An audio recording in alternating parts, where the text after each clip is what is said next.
Student, मैं आपकी शिक्षिका प्रेरणा सक्सेना। आज हम हिंदी भाषा पाठ 1 पुष्प की अभिलाषा पढ़ेंगे और समझेंगे। इस पुष्प की अभिलाषा में जो सीखने योग्य बातें हैं वह है देश प्रेम, त्याग, बलिदान की भावना का विकास करना। हमारे अंदर देश प्रेम, त्याग और बलिदान की भावना का विकास करना। और कुछ इसमें पर्यायवाची दिए गए हैं इन और संदर्भ सहित इन जो पंक्तियाँ दी है उनकी व्याख्या करना। शुद्ध वर्तनी का अभ्यास दिया गया है। ठीक है, तो आज हम पाठ 1 पढ़ेंगे पुष्प की अभिलाषा। तो मैं समझाऊंगी आपको, तो आपको लिखना। इस कविता के जो लेखक हैं वो माखनलाल चतुर्वेदी जी हैं, जिनका जन्म सन क्या कहते 4 अप्रैल 1889 यानी 1889, 89 किसको कहते हैं 1889 ईस्वी को मध्य प्रदेश के होशंगाबाद ज़िले के बावई नामक स्थान पर हुआ था। ये एक बहुत प्रसिद्ध कवि हैं जिन्होंने राष्ट्र प्रेम से ओतप्रोत कविताएं लिखी हैं। तो अब हम कविताएं पढ़ते हैं। चाहे नहीं मैं सुरवाला के गहनों में गूथा जाऊं, चाहे नहीं प्रेमी माला में बिद प्यारी को ललचाऊं। इसमें पुष्प कह रहा है कि मैं सुरवाला माने देव कन्या के गहनों में गूथा नहीं जाना चाहता। मतलब मेरी इच्छा यह नहीं है कि मैं किसी देव कन्या के गहनों में गूथा जाऊं, या ना ही मेरी यह इच्छा है कि मैं किसी प्रेमी की माला में पिरोया जाऊं। ठीक है, इसके बाद अगली पंक्ति दी है। चाहे नहीं सम्राटों के शव पर हे हरि डाला जाऊं, और चाहे नहीं देवों के सिर पर चढ़ूं भाग्य पर इठलाऊं।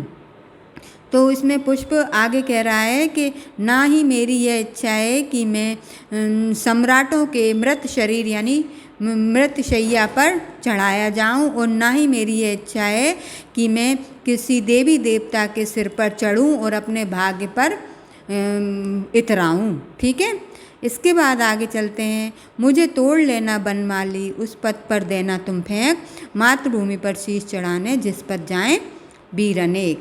तो उसकी सिर्फ एकमात्र यह इच्छा है कि हे बन के माली, फूल कह रहा है कि हे बन के माली मुझे तोड़कर ऐसे रास्ते पर डाल देना जहाँ पर कि मातृभूमि की रक्षा करने वाले अनेकों वीर जा रहे हों। मैं उनके पैरों तले कुचलकर अपने भाग्य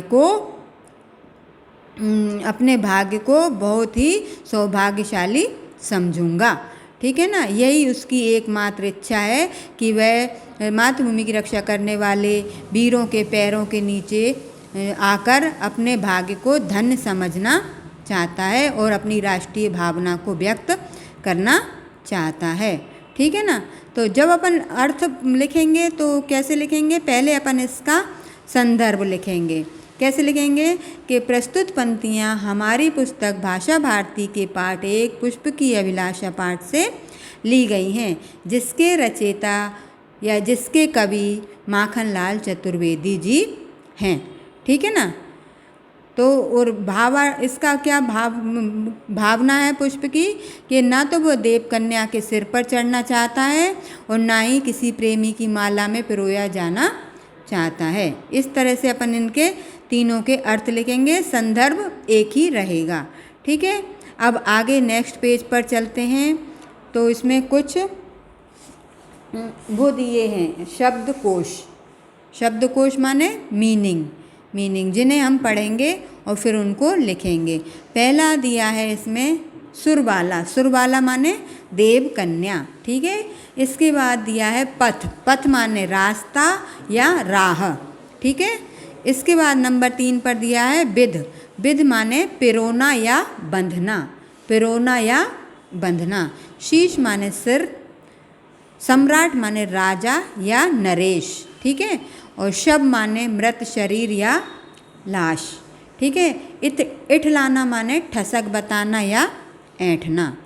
ठीक है, अब इसके बाद अपने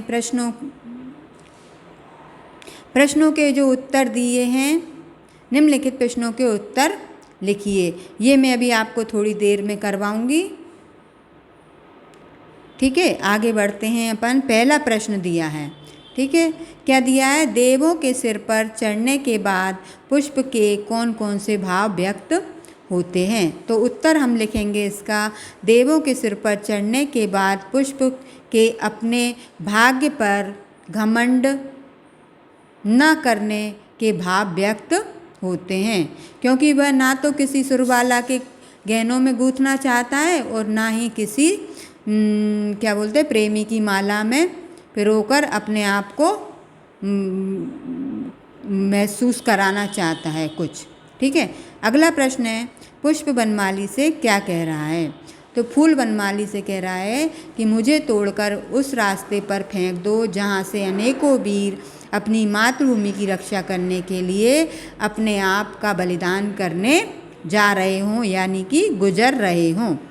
ठीक है, प्रश्न नंबर 3 है, पुष्प अपनी राष्ट्रीय भावना किस प्रकार व्यक्त करना चाहता है? तो पुष्प मातृभूमि की रक्षा करने वाले वीरों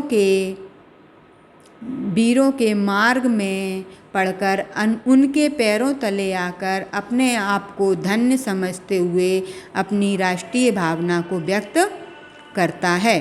ठीक है, पुष्प ने कहाँ कहाँ नहीं चढ़ने की इच्छा व्यक्त की है? तो पुष्प ने देवों के सिर पर और सम्राटों के शव पर चढ़ने की इच्छा को व्यक्त नहीं किया है। ठीक है, पुष्प ने देवों के सिर पर और सम्राटों के शव पर न चढ़ने की इच्छा व्यक्त किया है। ठीक है, आगे पढ़ते हैं। ये जो कविता दी है 2 लाइन की, मुझे तोड़ लेना वनमाली उस पथ पर देना तुम फेंक, मातृभूमि पर शीश चढ़ाने जिस पथ जाएं वीर अनेक। इसी कविता के आधार पर कुछ प्रश्न यहाँ बनाए गए हैं जिनके उत्तर हमें लिखना है। पहला प्रश्न है, कविता के कवि का नाम बताइए या नाम लिखिए। तो क्या लिखेंगे इस कविता के कवि का नाम? माखनलाल चतुर्वेदी। ठीक है, प्रश्न नंबर 2 दिया है, यह कविता किस पाठ्य पुस्तक से ली गई है और उसका नाम क्या है? तो यह कविता हिंदी पाठ्य पुस्तक की भाषा भारती से ली गई है। ठीक है ना, जो हम किताब पढ़ रहे हैं उस किताब का क्या नाम है? भाषा भारती हिंदी। ठीक है, अगला प्रश्न है, इस कविता के पाठ का नाम या शीर्षक क्या है वो लिखिए। तो पाठ का नाम क्या है? हमने पढ़ा था शुरू में, पाठ का नाम है पुष्प की एकमात्र अभिलाषा, यानी कि पुष्प की अभिलाषा। ठीक है, अगला प्रश्न है, कविता की मुख्य भावना क्या है? इस कविता की मुख्य भावना क्या है? देश प्रेम, त्याग और बलिदान इस कविता की मुख्य भावना है। ठीक है ना, अब हम इसी तरह से आगे बढ़ते हैं और ये जो दिए गए हैं कुछ नीचे दिए शब्दों के पर्यायवाची शब्द चौखाने में से छांटकर लिखिए। तो हम जो बने हुए हैं इनमें कुछ पर्यायवाची दिए हैं, उनके शब्दों को अपन को छांटकर इसमें लिखना है। तो कैसे लिखेंगे? पहला दिया है उसमें पानी, पानी का क्या लिखेंगे? जल और नीर, जो किताब में लिखा हुआ है। दूसरे नंबर पे दिया है बादल, बादल का हम छांट कर लिखेंगे मेघ या जलद। ठीक है, पृथ्वी का दिया है धरती या वसुधा। ठीक है ना, इसके बाद सूर्य का दिया है रवि या दिनकर, रवि दिनकर। फूल का दिया है सुमन कुसुम। ठीक है, चंद्र का दिया है चंद्रमा और शशि। इस तरह से हमारा पाठ 1 पुष्प की अभिलाषा समाप्त होता है। अगला पाठ बुद्धि का फल पाठ 2 हम अगली कक्षा में पढ़ेंगे। तब तक आप इसको अपनी कॉपी में नोट डाउन यानी लिख कर रखिए, कंप्लीट करिए, और जो भी कुछ समझ में ना आए वो मुझसे दोबारा से कमेंट्स करके पूछ लीजिए। ठीक है, धन्यवाद।